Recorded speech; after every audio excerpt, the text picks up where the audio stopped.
So over the weekend, there's a woman named Jessica Bennett.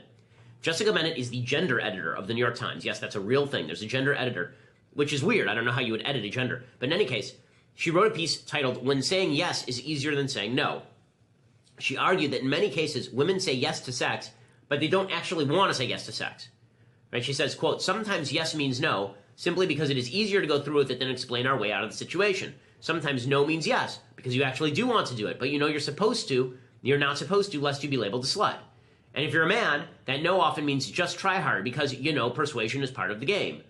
Bennett continued, and she argued that consent is actually societally defined, that our idea of what we want, of our own desire, is linked to what we think we're supposed to want. This is what Bennett writes.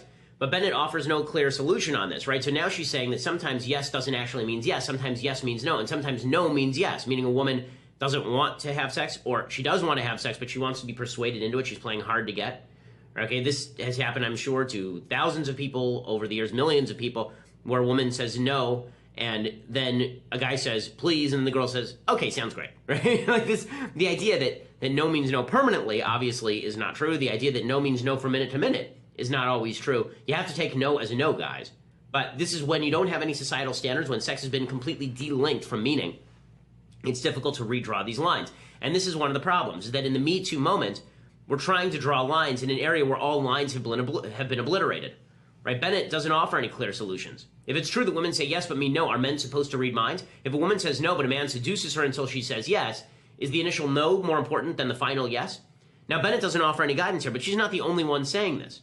There's a woman named Rebecca Reed for the Metro who said she once participated in a threesome because she didn't want to be rude. She was over at dinner with a guy and his wife, and they said, come upstairs. And she was like, well, you know, I had dinner. I guess I don't want to ruin the dinner. I go, really? How are they supposed to know that you're not into it? I mean, like, I've been at a lot of weird dinner parties, but I would never just say yes to having sex with people out of a desire not to be rude. Why? Well, Reed says such experiences aren't uncommon. Quote, there are hundreds of reasons why, but they all boil down to the same thing. We're nice girls. We've been raised to be nice. It's so funny how this definition has changed, right? 50 years ago, if you said a girl was a nice girl, that meant she didn't put out, right? I mean, that really, this is what it meant. If you go back to 1955 and you said that a girl was a nice girl, what this meant, this was a euphemism for she wants to remain a virgin until she is married. Now a nice girl means that you're supposed to say yes to any sexual proposition because otherwise you're being mean. She says, quote, sometimes being careful means having sex you don't want that leaves you feeling dirty and sad and a bit icky. It's not rape, it's not abuse, but it's not nice either. But now we're going to conflate rape, abuse, and not niceness, apparently. In the pages of The New Yorker, there's this short story that went viral. Okay, it's called Cat Person.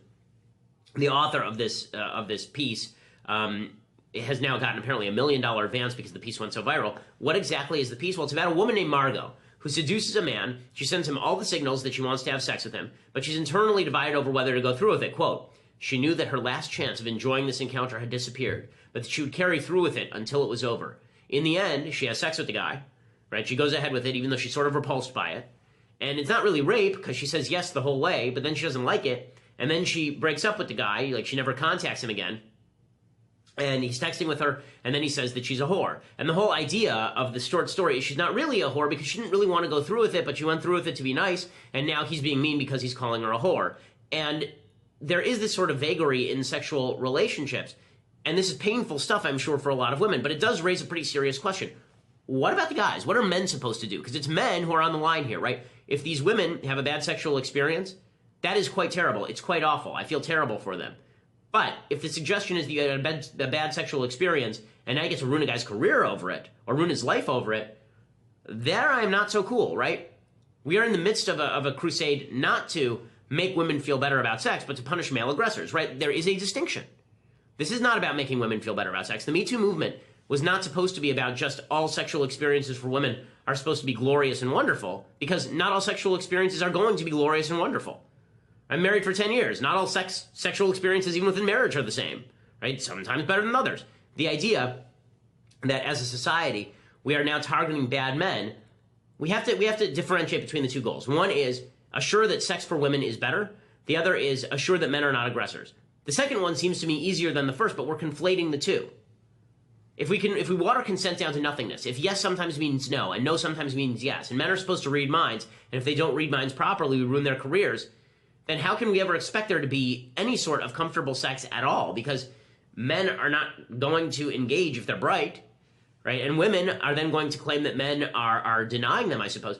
What we have here is a problem of expectations, okay? All three of these articles that talk about yes not meaning yes and no not meaning no all the time,